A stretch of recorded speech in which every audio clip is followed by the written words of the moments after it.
পৃথিবীতে মায়া জিনিসটা অনেক খারাপ, আবার অনেক ভালো। তো আজকে আমাদের সকাল থেকে অনেকটাই মন খারাপ, কারণ আমাদের একটা ছাগল ছিল, ছাগলটা মারা গেছে। আসসালামু আলাইকুম, সবাই কেমন আছেন? আশা করি অনেক ভালো আছেন। আল্লাহর রহমতে আমরাও অনেক ভালো আছি। তো ভিডিওটি যে যেখান থেকে দেখছেন অবশ্যই একটা লাইক দিয়ে ভিডিওটি দেখা শুরু করবেন। আর যারা সাবস্ক্রাইব করেছেন তাদেরকে অসংখ্য ধন্যবাদ। আর যারা করেননি তারা অবশ্যই একটা সাবস্ক্রাইব করে বেল বাটনটা অন করে দিবেন আর পাশে থাকবেন।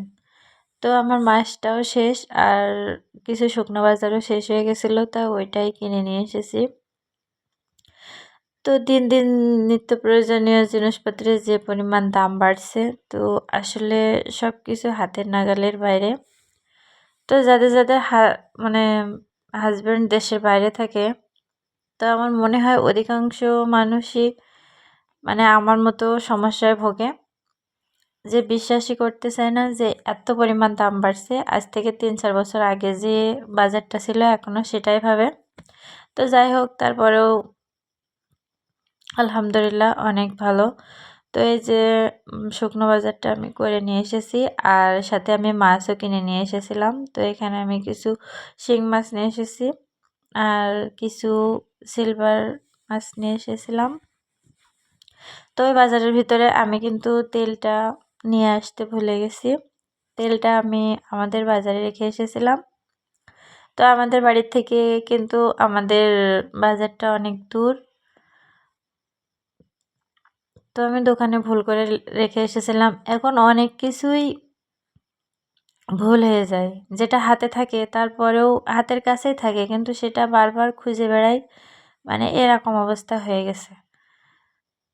মানে এখন ছেলেটা হওয়ার পরে যেহেতু বাচ্চা সংসার সব কিছু আমার একাই সামলাতে হয়, তো এমনও হয় যে ওকে কোলে রেখে যতটুকু পারি ততটুকু করি। আর যেহেতু এখন শীতের সময়, ও তেমন একটা বাচ্চা নিচে বসে খেলা করতে চায় না। তো ওকে নিয়েই আমি যতটুকু পারি করি। আর যখন ঘুমাই তখন তো কাজের ধুম বয়ে যায়, মানে কোনটা রেখে কোনটা করবো এটাই বুঝতে পারি না। আবার এদিকে কাজ শেষ হওয়ার আগেই মানে বাচ্চারা আমার ছেলেটা উঠে যায়। তো এরকম সমস্যা সব মায়েরাই মনে হয় মনে করে। তো তারপরেও আলহামদুলিল্লাহ বাচ্চা-কাচ্চা নিয়ে সব কিছু নিয়েই এইভাবে দিন কাটছে, আর অনেক ভালো। তো আমি যেহেতু তেলটা রেখে এসেছি, তো আমার ভাইয়ের কাছে ফোন দিয়ে এসেছি। তো আমার ভাইটা তেলটা নিয়ে আসবে, নিয়ে দিয়ে যাবে আমার, কারণ ও বাড়ি থেকে আসতে পারে না। কারণ আমার আব্বা যেহেতু দেশের বাইরে থাকে, তো আমার ভাইটা ছোট মানুষ হিসেবে ও কিন্তু অনেক সংসারী। আর এখন যেহেতু এসএসসি পরীক্ষা দিবে, তো পড়া আর সংসার দুটোই অনেক চাপ হয়ে যাচ্ছে ওর। তো তার ভিতরেও মানে সমস্যায় পড়লে আমার ভাইটাই আসে। তো অনেকদিন আসেনি, তো তাড়াহুড়ো করে ও কি আর রান্না করব, তো ও খুব খিচুড়ি পছন্দ করে, তো ওর জন্য আমি একটু খিচুড়ি রান্না করব। আর হ্যাঁ, আমার ভাইটা কিন্তু অনেক পেঁয়াজও খেতে পছন্দ করে, তাই ভাবলাম ওর জন্য একটু পেঁয়াজও বানাই। কারণ ভাই যদি মানে বোনের বাড়ি আসে, সব মেয়েরাই মনে হয় মানে পাগল হয়ে যায়, ভাইকে কি খাওয়াবে কি খাওয়াবো, মানে এরকম কিছু একটা মনে হয়, কোনটা রেখে কোনটা খাওয়াবো এরকম। তো আমি রান্নাটা আমার শেষ হয়ে গেছে, আমি রান্নাটা করেছিলাম, ডিম ভাজি করেছিলাম আর ব্রয়লার মুরগির মাংস রান্না করেছিলাম, আর সাথে খিচুড়ি ছিল। তো যেহেতু আমি বাড়ি ছিলাম না, কারণ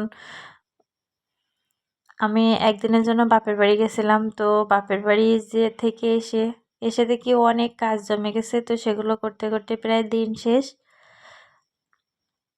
তো একদিন বাড়ি না থাকা মানে আরও অনেক কাজ বেড়ে যাওয়া, আর মানে সারাদিন কাজ করতে করতে জীবনটাই শেষ, এরকমই অবস্থা।